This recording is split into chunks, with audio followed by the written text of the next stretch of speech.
This FMLA investigation just cost them $1.3 million. When Richard DePrado, an IT manager at Massachusetts Water Resources Authority, contacted HR about his salary continuation pay while on FMLA leave for foot surgery, HR learned he had taken a previously scheduled vacation to Mexico. The HR director forwarded his email to the HR manager with the message, "Is he serious?" To which the HR manager replied, "OMG." DePrado was terminated for allegedly misrepresenting his medical condition. The court found he was wearing a medical boot as prescribed and his vacation activities were consistent with his doctor's limitations. The court awarded $1.3 million, noting the termination was based on shock, outrage, and offense rather than objective investigation.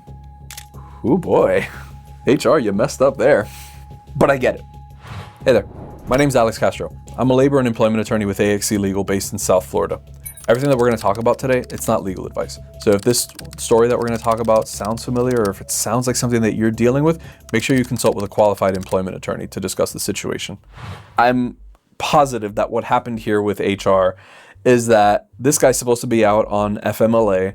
He supposedly just had surgery, but he's in vacation in Mexico living the dream, right? So like obviously this must be a cover-up, or he maybe was lying about something, right? There's an underlying assumption that HR made, and they have assumed that FMLA, when somebody goes on FMLA, it's because they are suffering and because they need to be bedridden and because it's supposed to be like this terrible thing that you've got to be sidelined for and you just got to struggle through your 12 weeks of FMLA, right? Because if it was that big a deal, you wouldn't need to be on bed rest, essentially. That just means that this person needs time to recover away from work, to recover from the surgery. This guy had a 12-week, well, maybe not 12 weeks. He had a planned vacation as part of this, and he was able to go on vacation consistent with his doctor's orders, right? So this guy could go somewhere else and still recover, right? But consistent with his doctor's orders here.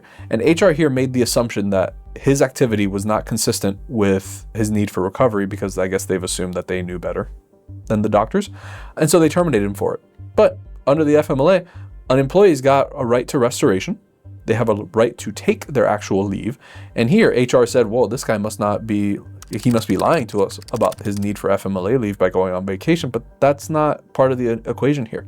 This is actually just HR inserting its own preconceived notions about what FMLA and medical leave should look like, rather than what it actually is, recovery on terms that the doctor lays out for them. And so here, this guy got fired for it, right? And it's no shock to me that this company or this resource authority picked up a claim because they retaliated against him for taking valid leave, but they also interfere with his right to be restored to his job under the FMLA. The thing here that really stands out to me is this quick little email exchange between the HR team about this. They were obviously gossiping, right? They're like, oh my God, I can't believe he did this and get a load of this thing. But in those emails, you can see some obvious shock, and there's a lot of prejudice built into that. So it doesn't shock me that the $1.3 million award here is here, because this is a pretty flagrant violation based on their preconceived notions. And HR is, like legal teams, they're the king of documentation. But here you just documented your own bias. And what you thought might just be quick little gossiping or the beginnings of an investigation probably ended up being the reason that you got such a large judgment here, because this might have been a case that could have settled by putting this person back in their position and just agreeing to reinstate them. But here, you've got some obvious prejudices and biases being put on display here, and that's probably what the big difference maker for that verdict was. And these are crazy expensive mistakes that HR teams and really anybody in a company can make.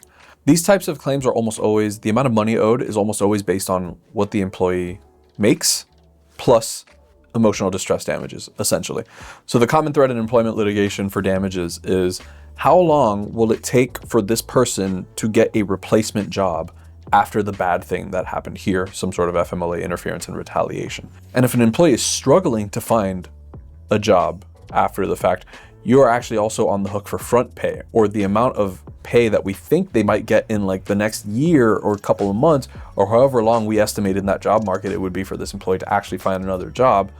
You're also liable for all the emotional distress damages that come into play with that. And then lastly, you're on the hook for liquidated damages, which in legalese is basically just double the amount of dollars that you would have got, that you were on the hook for. So basically a 2x penalty.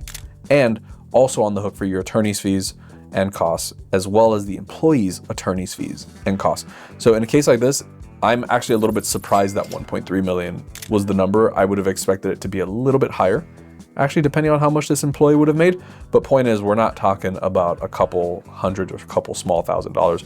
We're easily looking at six figures, and in many cases, well into like the low millions.